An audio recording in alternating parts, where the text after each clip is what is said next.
Our speaker is Dr. Bjorn von der Heijden. He is a lecturer at Stellenbosch University. Bjorn completed his PhD in geology at Stellenbosch University in 2013 and subsequently spent 2 years working as a geologist in the South African mineral sector for Exxaro Resources. After his exposure to the mining industry, he returned to academia and was appointed as a lecturer in economic geology. In 2020, he was promoted to senior lecturer in economic geology. And starting from 2022, he fulfilled the position of co-chair for the African Rainbow Minerals Geometallurgy Research Chair. In this role, he places equal emphasis on generating and publishing exciting new science and on providing high-quality education to the next generation of African earth scientists and geometallurgists. And Bjorn has published 29 peer-reviewed research articles and will have graduated 38 postgraduate research students by the end of 2023. That's quite impressive for the time that he's been in a position at the university. That's really good publishing. And he sits on a number of committees as well and conference organizing panels. And he's received several accolades for his efforts in teaching and learning. So to no further ado, I'll give over to Bjorn, and he'll be talking about the cobalt and copper mineralization in the Fungurume AA deposit. But to no further ado, over to you, Bjorn. Great, thank you, Conrad. I appreciate that introduction. And yeah, as mentioned, of exciting scientific results. So hopefully that can come to the fore in the duration of today's talk, which is something of a misnomer. I mentioned copper, but I'm going to mostly talk about cobalt. So I apologize for that. But I think it's, a really important metal in terms of this green transition, and certainly in terms of battery storage. So I think it's an exciting commodity space to be exposed to. Just before I get going with the formal presentation, I'd like to bring your attention to this student or past students of mine over here. This is Ryan Rosenfels. The work I'm presenting today is from his master's thesis and then a little bit of extra work that we did after his time. But Ryan did very well during the duration of his studies. He was awarded SEG Tim Nutt funding, being a Zimbabwean native. And quite importantly, he received the 2022 John Hanley Award from the GSSA for the best MSc thesis in South Africa. So that was really impressive. I think he's got a very exciting prospective career ahead of him. I think certainly being positioned within Zimbabwe, where he now works as a geologist at Rand Gold Mines, I think there's so much potential out there that, I think exciting for him, an exciting career ahead of him. So just in terms of some of the other collaborators I listed up here, Jeffrey Dick has been involved with all the coding of the thermodynamic data sets into software where we can visualize the results, whereas the rest of the authors were more involved in generating some of the thermodynamic data sets that I'm going to present to you today. I tried to tweak a talk that had previously been given at different conferences and a research lab overseas. And I've had to retweak it again to sort of make it a little bit more relevant, I guess, to the Northern Cape delegates who are on the call today. So I give a brief introduction to the Northern Cape, and just in terms of its geology and specifically its copper and cobalt endowments. The copper endowments are better known because there are no cobalt endowments, and the main ones being the Yoki Copper District, which is really coming alive now with a lot of exploration activity with Copper 360, as well as with Orion Minerals out there. We've got sedimentary extensive copper deposits along with the other base metals, zinc and lead, out in the Affinase-Gamsberg ore district. And then I think quite a prospective region as well, again, Orion Minerals doing some exploration, would be out here in the Ariasa terrain where there are a bunch of volcanic exhalatives. Like I mentioned, cobalt mineralization is notably absent, and I haven't looked too much in depth into how far people have assayed for it at these various deposits. Okay, anyways, so where I was going was that you haven't got too much cobalt enrichment out there, so therefore we have to look further afield to get a better handle on cobalt and where it mineralizes, and the best place to look would be in the Central African Copper Belt, which is what today's presentation is all about. This is a very introductory side to cobalt. It's the sort of thing anyone can pull together, just giving you the sort of what it looks like, what it kind of is, where it is in the periodic table. I think most importantly from this slide is what its uses for its primary uses. And this is from Williams, Jones, and Brazukova's recent review paper, in which it really highlights that the largest slice of the pie is the use of cobalt within the battery energy storage sector, where it forms an important component of the cathode material. There are, of course, other uses, certainly in alloys, amongst other things, but overwhelmingly, battery is the major usage. Where we derive most of our cobalt from is from the Democratic Republic of the Congo. It's by predominantly the DRC, that's right, it's about 60%, and 70% have been reported elsewhere. And here it's mined in the form of the ore mineral carolite, which I'm going to spend a bit more time explaining to you in the forthcoming slides. What are the risks associated with such a large proportion of your mineral commodity be mined from a single country? Would be obviously the geopolitical risk associated with that. But over and above that, there have been some concerns about things like the use of child labor within the DRC. And that's sort of turning the societal sentiments a little bit away from cobalt as a metal. And so several technologies are looking at other metals that can be used as a replacement within the battery setup. And there are some other alternatives out there. So this is just what the carolite will look like. So a little good resolution picture, just to blew it up quite nicely. But effectively, it is a copper cobalt thiospinel. So it implies got a spinel structure, and the thio just implies that the anions are sulfur elements. The cobalt sits in the octahedral position, shown by the blue octahedron here, whereas the copper sits in the tetrahedral sites. And of course, because you can have cation substitution, there are several other elements that can sort of substitute into this mineral structure.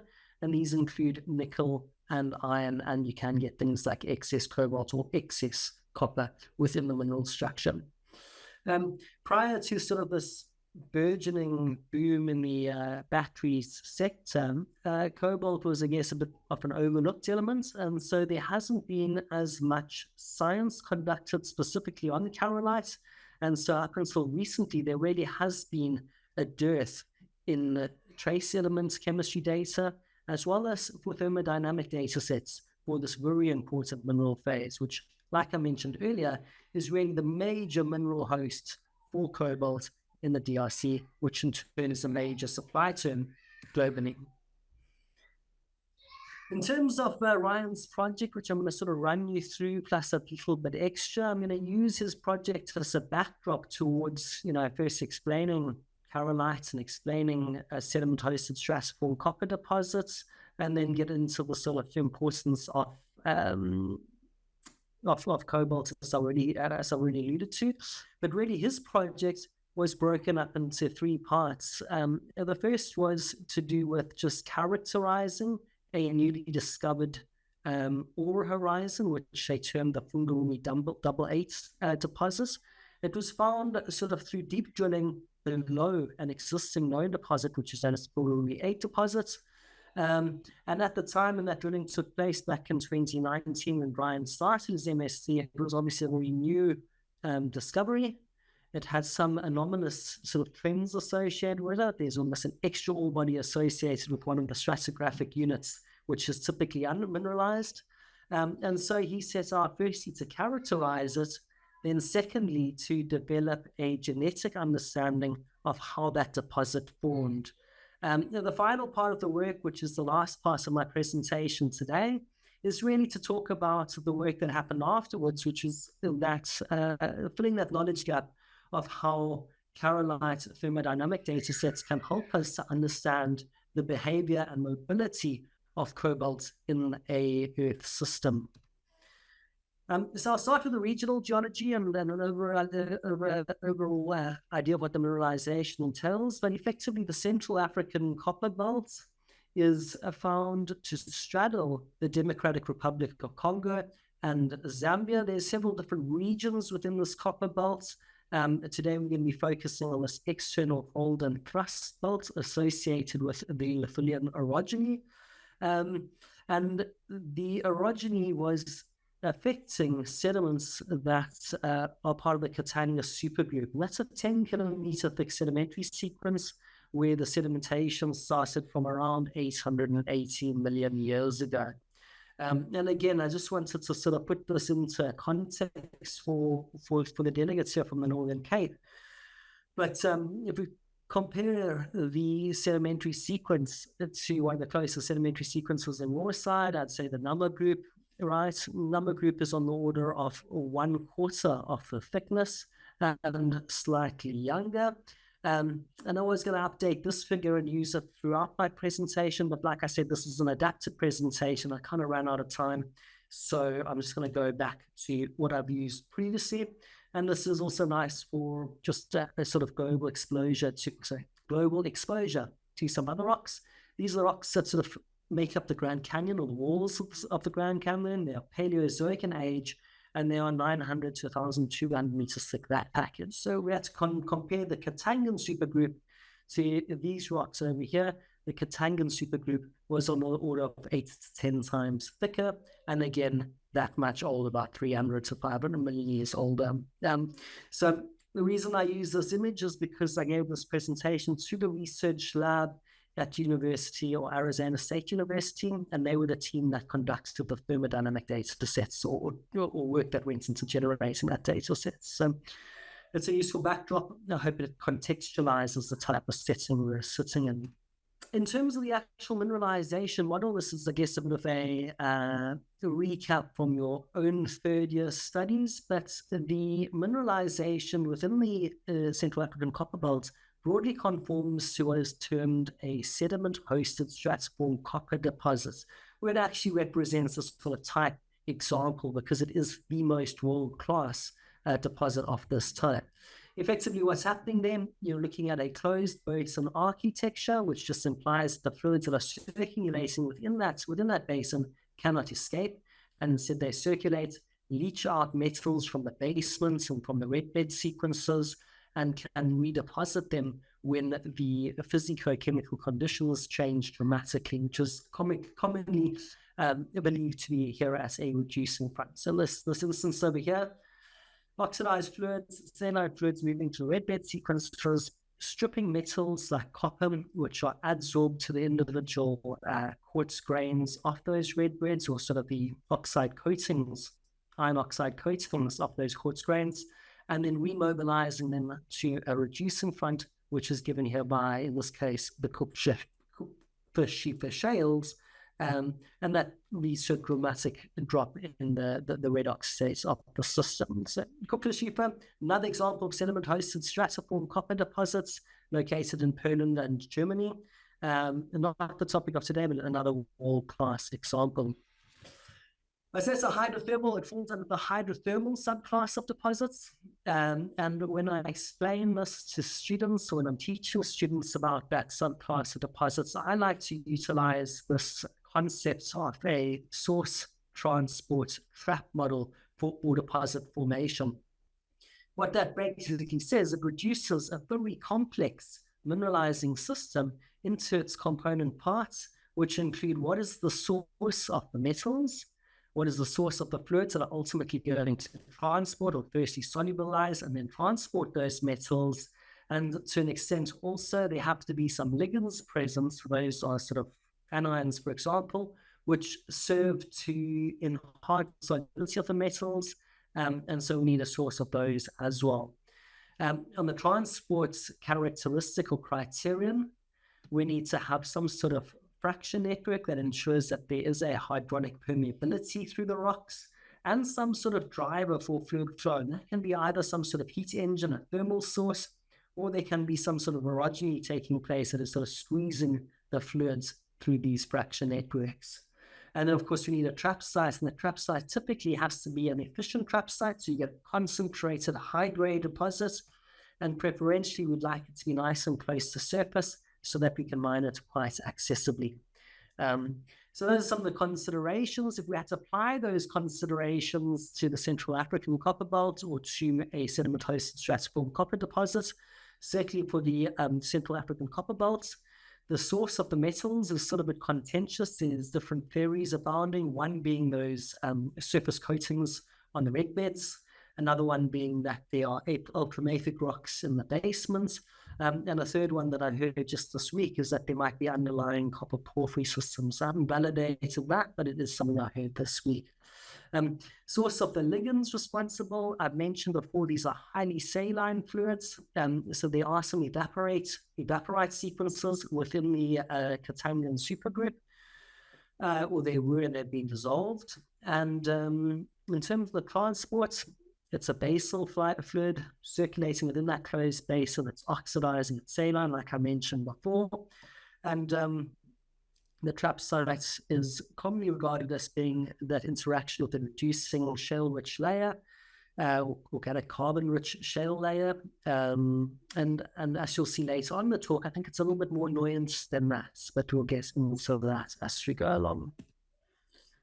Okay, so it goes back to our analogy. This is now completely hypothetical, and we're just using the stratigraphy of the Grand Canyon as a bit of an analogy, effectively, to make it sort of visual and to make it easy to take in. But what I've done here, I've just thrown in some nice ultramafic rocks. This is a source of copper.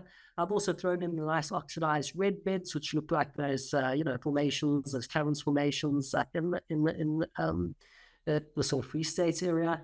I've also thrown in a couple of layers of salt, which is useful. Salt is not only providing salinity, which is a very important ligand that can help to transport and enhance the solubility of copper and cobalt. It also plays a role during the orogenesis as forming preferential planes or preferential rheology on which SIP can take place. You also have what is known as enokinesis, which is tectonics caused by the density of salt being that much less than in the overlying silicates. And that can lead to all sorts of brecciation events and to the sort of subsets of tectonic processes in itself. So then the final thing that salt can do is that it can dissolve under the action of fluid, which again can lead to brecciation of the overlying strata. So that was the penultimate thing that it can do. The final thing that it can do is can form an impermeable layer to help to ensure that the circulation is quite restricted. So a number of different reasons why we had to throw some salt into there. We know that there is salt present because there are hypersaline fluid inclusions for the Katangan supergroup. And I've thrown it in there. I've also thrown in a reducing layer, which can, as we've learned already, serve as a chemical trap. As a trapping mechanism. Okay, you need some fluid circulating. We've touched on this slide before. And we've got that sort of chemical interaction between oxidized fluids, reducing lithologies, giving rise to actual sulfide mineralization depicted here in black and yellow. So we've seen this image before, and we'll see it once more in this presentation. Okay. Coming back to the local geology, I've already indicated that we're in this northernmost section of the fold and thrust domain of the Lithuanian orogeny. Specifically, we fall in an area where the stratigraphy, the different layers, are consistent with what has been termed the long facies. That's typically representative of a shallow marine setting. Within this area, there are on the order of 80 megabricks fragments. And so these fragments are termed ecales. I never know if I say that word correctly. And multiple different theories have been put forward for how they form, how these megabricks form. I've seen some recent work that indicates it's below sort of crumbling below a thrust plane. It's been attributed to the halokinesis. That's with the salt tectonics. It's been attributed to dissolution of the salts as well.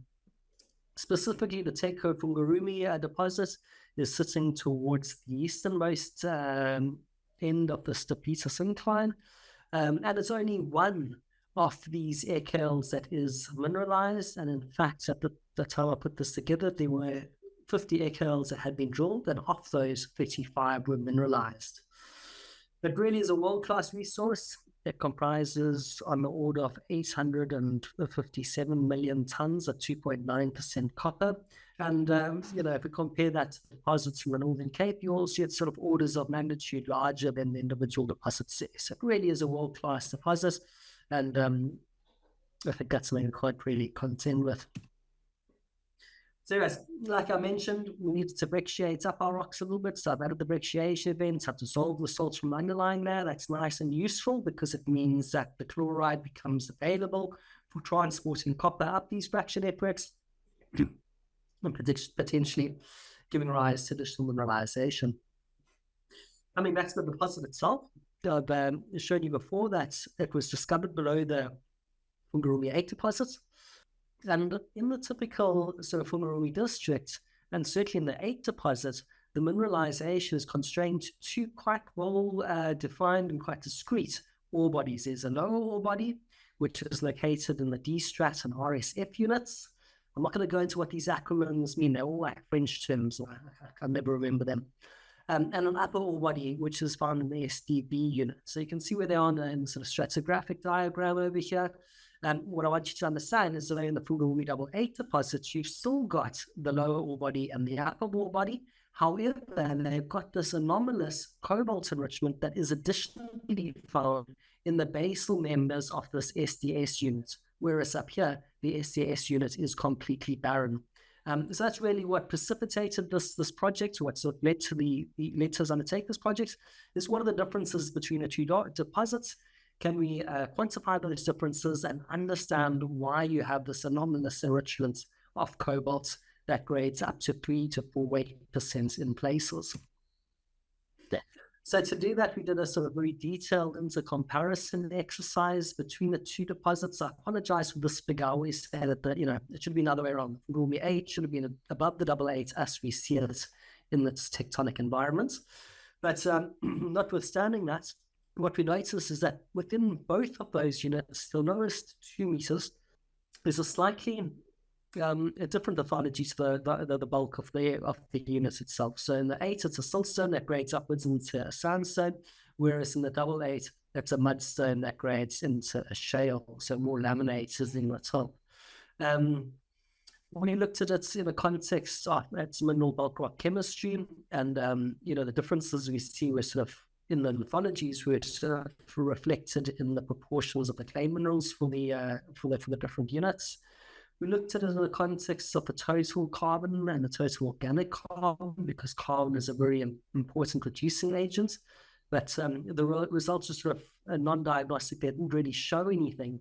And I think the reason for that is because the fact is that these rocks have been sort of infiltrated by the hydrothermal fluids. Therefore, any sort of organic carbon should have been used up as the reducing agent. So it would have been lost and not preserved in the geological record. I think what's abundantly clear in the slide then is how the 88 deposit is much more enriched in copper and cobalt, copper given by the blue colors, cobalt and the oranges, relative to the same units in the 8 deposit. So that's really why we're chasing it. Like I said, up to 4% copper, up to 3% cobalt.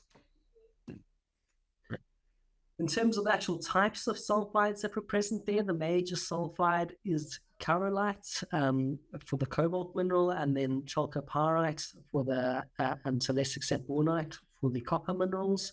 The actual mineralization cells were, based on textual evidence, broken up into 4 different subtypes, and these follow the nomenclature of Xu et al. In 2012. Disseminated pyrite, which is individual little grains sporadically developed through the rock. We had stratiform carolite, which formed, lenses, continuous lenses that could be broken up in times. We also had this sort of what is termed a jack vein, where it always feels like the fluid pressure of the mineralized thing sort of jacked up the overlying sediments and sort of led to some brecciation and whatnot. And then we have a fourth type, which is much later. It's cross-cutting, and we see it sort of at a high angle to the sedimentology, or to the sedimentary layers, and we also see it cross-cutting pre-existing stratiform styles of mineralization. So, just to confirm the hypothesis, which follows that, assume that you have an early diagenetic phase of mineralization, followed by a later cross-cutting phase of mineralization. We used mineral chemistry results from the laser ablation, inductively coupled plasma mass spectrometry, which showed that of the 13 elements that we evaluated, there was a statistically significant difference for at least 7 of them when comparing the concentration in the cross-cutting veins versus those other 3 diagenetic types of carolite. So that's, I think, helped us to confirm that there were indeed 2 different generation styles, 2 different generations of mineralization. So the model that Ryan put forward really was that you have that first generation forms acyclical SSC type deposit, circulating basin brines, interacting with the reducing front and giving rise to sulfide mineralization. What we noted, though, was that because there's high cobalt enrichment with the double A deposit, when we have these much finer-grained lithologies, we posited that you have a greater likelihood of cobalt endowments if those fluids are interacting with a lower energy domain. So little subbasins that could be out there that represent low energy domains have a higher probability of being sort of mineralized with cobalt. And that's, I think, has implications for exploration, where you could potentially go out and target, if you understand the sedimentology of the area and you understand sort of the architecture and you can construct it accurately enough, you could potentially go back and target the zones where there's lower energy regimes, therefore a higher probability of cobalt enrichment. Okay, the second phase potentially happening at the same time as the Lithuanian orogeny would have led to this thrusting events, putting the Fungurume 8 over the double 8 deposit, and potentially at the same time, this could have given rise to a second mineralization event, which would have been that of the cross-cutting styles of mineralization. You've got your circulating brine in the sort of higher energy regimes. You're only going to have those 2 ore bodies, the upper and the lower ore bodies. However, as you get to deeper parts of the basin, you have this additional cobalt-enriched mineralization up at the top here. And then, of course, we have the solubilization, the brecciation events, either related to tectonics or to solubilization of these thick units of evaporites. And you'll get all the mega breccia that form, as well as that second mineralization events. Okay, so one thing that was needing to be tackled a little bit further was that there seemed to be a antithetic relationship between the copper mineralization and the cobalt mineralization. So those are shown in the 2 colors here, blue and orange. And what you see is that the orange is almost completely out of phase of the blue. So the cobalt completely out of phase with the copper. And so to understand that better, we needed to go and think a little bit about what is the geochemical behavior, what are the differences in geochemical behavior between copper and cobalt. And to do that, we sort of trolled through the literature and came to understand that there was a dearth of, or there was no carolite thermodynamic data set. And that really hindered the sort of modeling or geological modeling, but thermodynamic modeling that could be done to better understand the system. So having identified that research gap, we sent our well-characterized samples off to Arizona State University, as well as Brigham Young University, where they did a whole bunch of heat capacity and calorimetry measurements to produce the first ever carolite thermodynamic data set. That data set was then incorporated along with other cobalt species and copper species into a software which is known as SCHNOZ. That's by Jeffrey Dick, sitting at South Central University in China. By doing all of this, we were able to start investigating the differences in the copper versus cobalt behavior as a function of temperature, as a function of pressure, as a function of EH, pH, things like the salinity and the sulfur concentration. You can say you play around with these things. The nice thing with the model on a computer is you can't break it. And what these investigations led us to see was that firstly, as the temperature regime increases, so this is 150 degrees on this side, this is 250 degrees on that side, what you see is that the positions of the mineral stability fields change in terms of EH, the oxygen fugacity, how reducing or oxidizing it is, versus pH space, the acidity versus alkalinity of the system. As the temperature increases, the first thing we notice is that you have the introduction of this lineite field. So at low temperatures, lineite is not stable. We don't expect it to form. And the fact that the Fungurume AA deposit has no lineite, it only has carolite, suggests to us that it must have formed at a temperature below that at which lineite is stable. So it must have formed at a temperature below 211 degrees. And that's broadly in agreement with the existing work from fluid inclusions. The other thing we notice is that as the temperature increases, so these solubility contours come closer together. And what that tells us, the red ones are the copper solubility, the blue ones are the cobalt solubility. What it tells us is that you have a greater probability of having the cobalt and copper offset from one another spatially and up core section as the temperature decreases. So that was our first clue. We also use this model to sort of further probe the formation of the Tenke Fungurume mineralization, as well as the Central African copper belt mineralization in general. So just to take you back to this image that I've shown previously, the typical model is that circulating fluids oxidized fluids interact with this reducing front in the form of the shale layers, and that gives rise to the metal precipitation. That's sort of the, generic understanding. And this is shown in this image over here, where you've got copper and cobalt being soluble. As you drop in the EH space, the fugacity of oxygen, as it decreases, so you get into a phase, you have minerals like lineite and cassiterite are the stable minerals, and the cobalt and copper no longer in solution. The problem with this model is that it wasn't conversant or did not corroborate with the observed parageneses and zonation. So within the copper system, what we typically see is that it goes from chalcopyrite to bornite to chalcocite, whereas in the cobalt system, the zonation trends go from cassiterite outwards into carolite, lineite, and then furthest away into cobalt, pentlandite. So just to show you some of those observations, as well here we see that, you've got chalcopyrite first, followed by bornite, carolite, followed by chalcopyrite, and then chalcocite.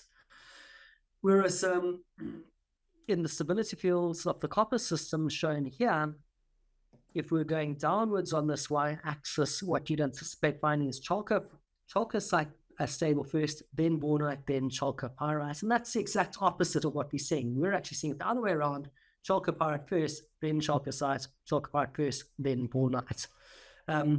So that was the first thing. The other thing, obviously, as I've alluded to already, is that the cobalt, the cobalt mineral assemblies did not correlate to that decrease in EH trend. So we used the CHNOS data to plot and explore the solubility of cobalt and the stability of the various minerals as a function of temperature, pH, EH, and also sulfur fugacity or total sulfur in the system versus pH and EH, and sort of like a block model, which I'll show you more of a little bit later on.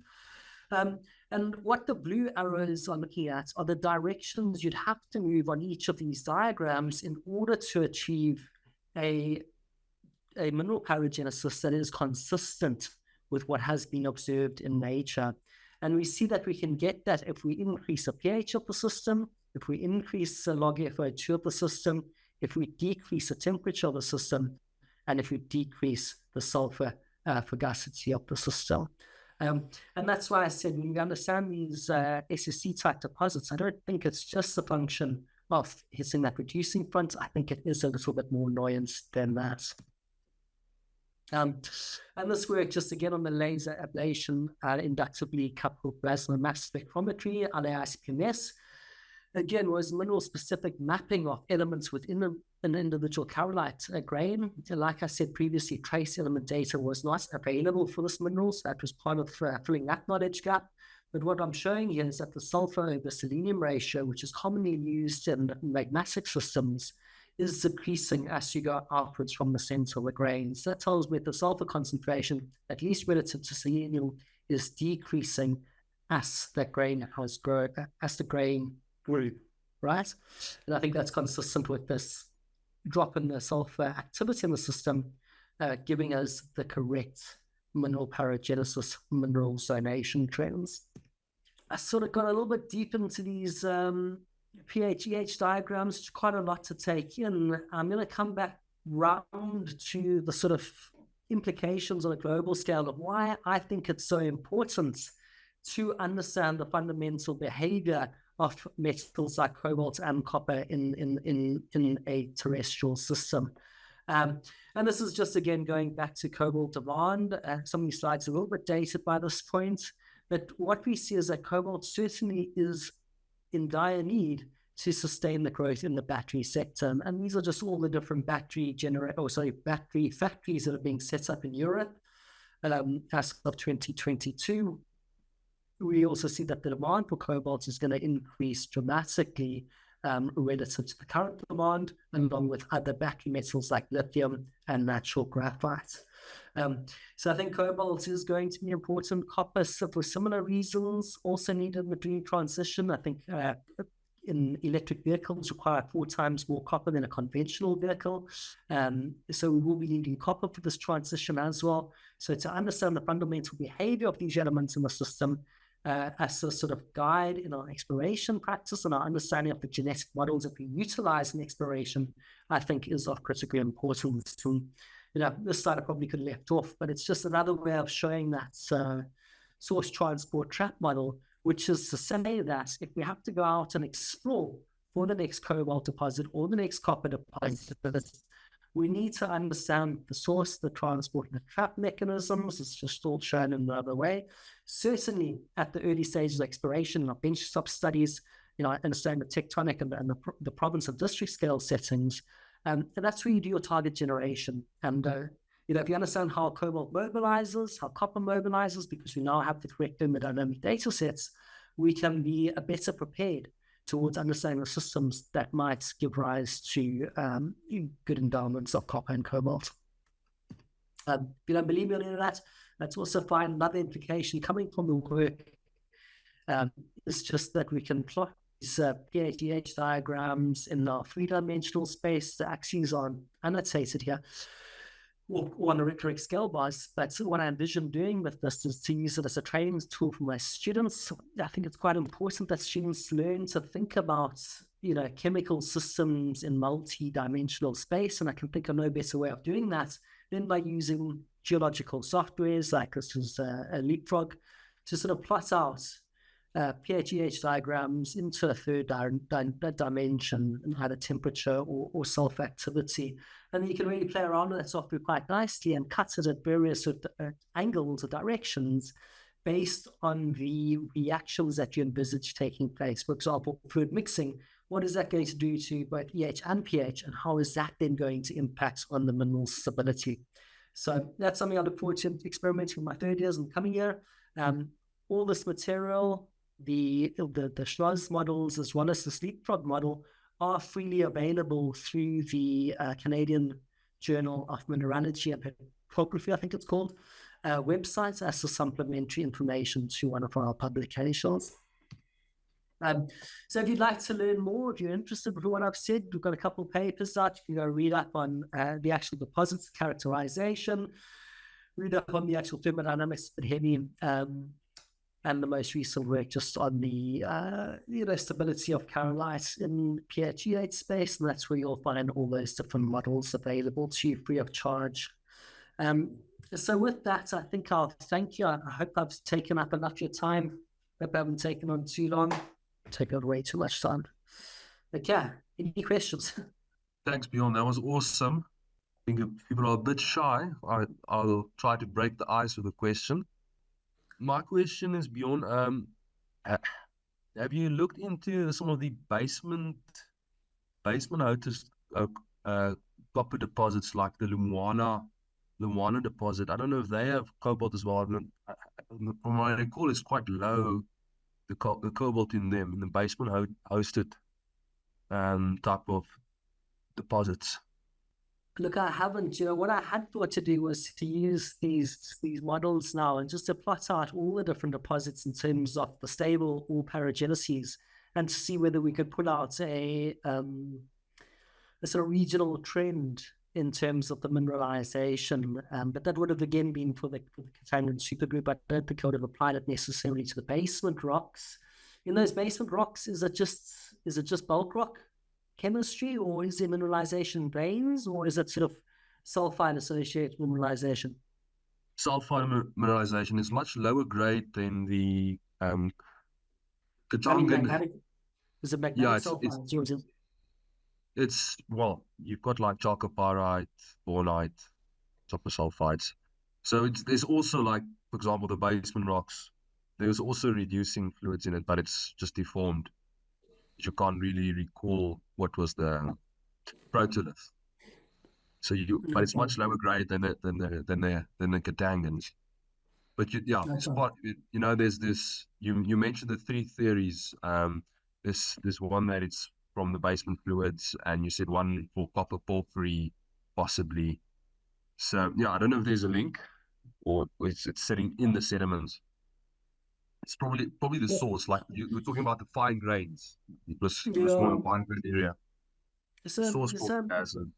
I guess the thing is, if the basement rocks have got cobalt in them, it's not clear to me whether those were there beforehand or whether they've been precipitated there. But if it's there beforehand and you have a highly saline oxidizing fluid interact with that rock, then it should have the ability to strip that cobalt from the rock and bring it into solution to remobilize it to somewhere else. And that's why it's, considered as a potential source. True. Awesome. I see there's one hand, Rivaldo. Yes. Hi, Bjorn. How's it, Rivaldo? Good. I'm just wondering, I'm not too familiar with Carolite specifically. More on the beneficiation side, does it vary significantly from most sulfides, or what does beneficiation look like for it? Yeah, so I don't have that on the tip of my fingers. I haven't looked at the beneficiation explicitly. I'd imagine it's by flotation because they'll go up with the rest of the sulfides. Where these EHPH diagrams and that thermodynamic data set that we produced becoming useful is that, if you're looking at hydrometallurgical approaches towards beneficiating ores, then you now have a constraint on how the carolite is going to perform as a function of the chemical reactions that take place during hydrometallurgy. So I think it's got an extra benefit for the metallurgical considerations. But I can't answer your question further than that at this point.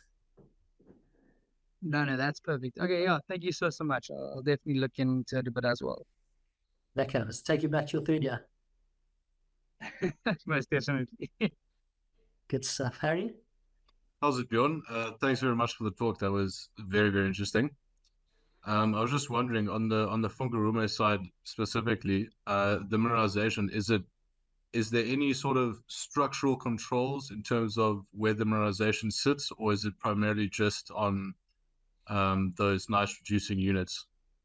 Like, is it a particularly folded domain, or is it mostly just the sedimentological contrast that's controlling the mineralization? So it's mostly the sedimentological control, right? I don't have a good image on this. And at the point that we conducted the study, there'd been quite limited drilling. So these are sort of preliminary cross sections and diagrams. But you can see it's largely continuous, right? So it follows that stratigraphic unit as a chemical trapping mechanism, I guess, potentially also some permeability controls there, but predominantly chemical trapping mechanisms is what's envisaged with this deposit. Most of the mineralization is disseminated style, which is quite pervasive. And then, of course, you have got that second generation of mineralization, the cross-cutting veins, and those are very clearly, very obviously structurally controlled, but quite localized. Awesome. Thanks very much, Bjorn. Sure. Lieutenant? Yeah, I just have a follow-up question, basically from what Harry said, and also what Conrad asked. One of the question is, in which stratigraphy are we actually looking at that? On the Fungurume side.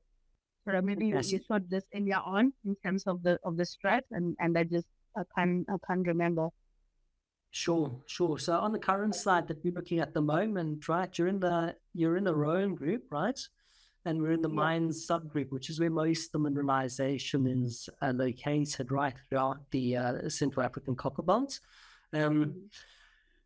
The lower ore body is this RSF unit, and the upper ore body straddles the the upper ore body sits the STB units, and the lower ore body straddles the RSF and the D strat units. And like I said, I can't get into all those French words right now. Where this anomalous mineralization sits would be just above this STB unit, so above the upper ore body in basal zones of the STS unit. Okay, great. Thanks for that. And in your other slide, you showed that the Fungurume 88 had a little bit more mineralization compared to the Fungurume 8. Do you think this is because in the Fungurume you had the first using reduced units, and then that's why it's more mineralized? Or what else do you think would be the reason? So that's where we put forward that hypothesis. It would obviously be needed to be tested further.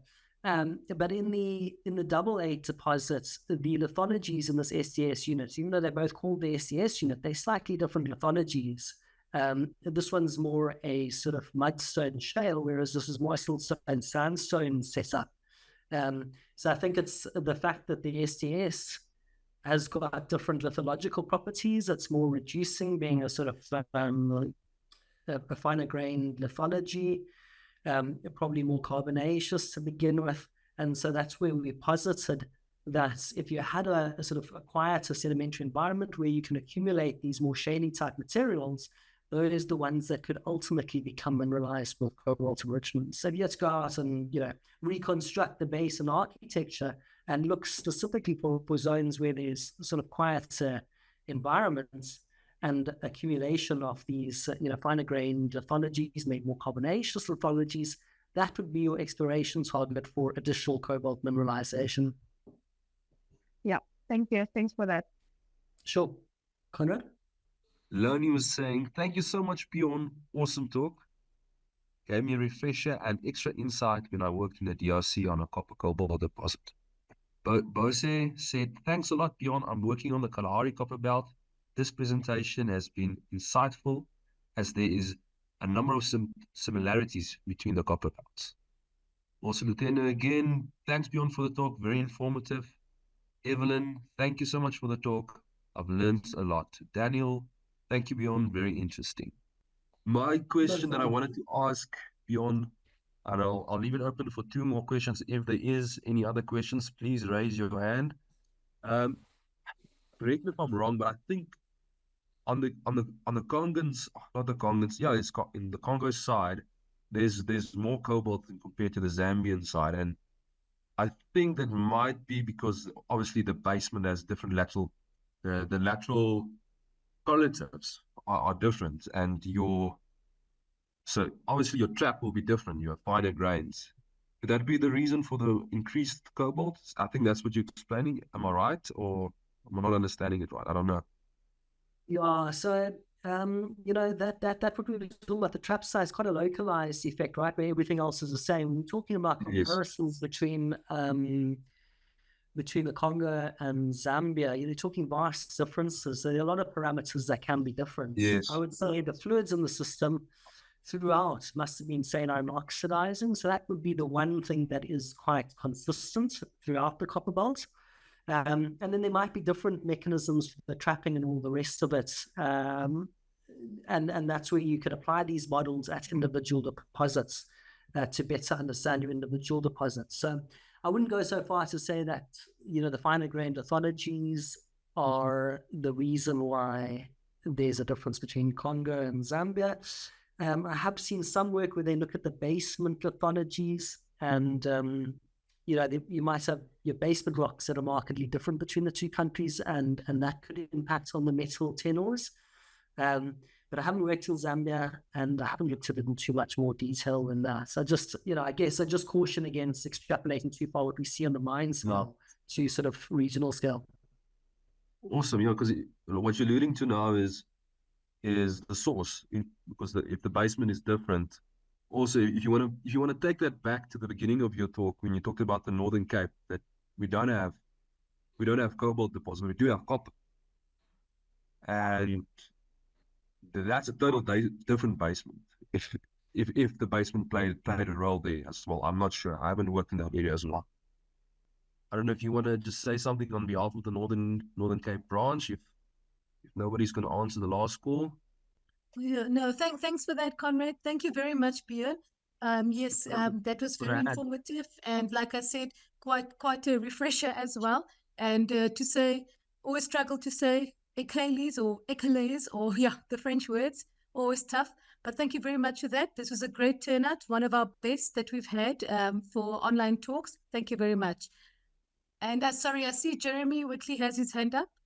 Yeah, I think thanks for the talk. It's really interesting, and every time I listen to a talk on these deposits, I pick up just a little bit more knowledge, and just adds to one's overall thought processes on these deposits. And I was just more of a comment really on the discussion on why certain areas don't have copper or cobalt. And one of the things that fascinates me the most is Kamoa and Kukula, which are massive deposits not too far from Kolwezi, and they really don't have any cobalt of any interest whatsoever. I mean, they're amazing by the lack of cobalt for the area, and I think it comes down to there just wasn't any cobalt in the rocks that were being sourced, and I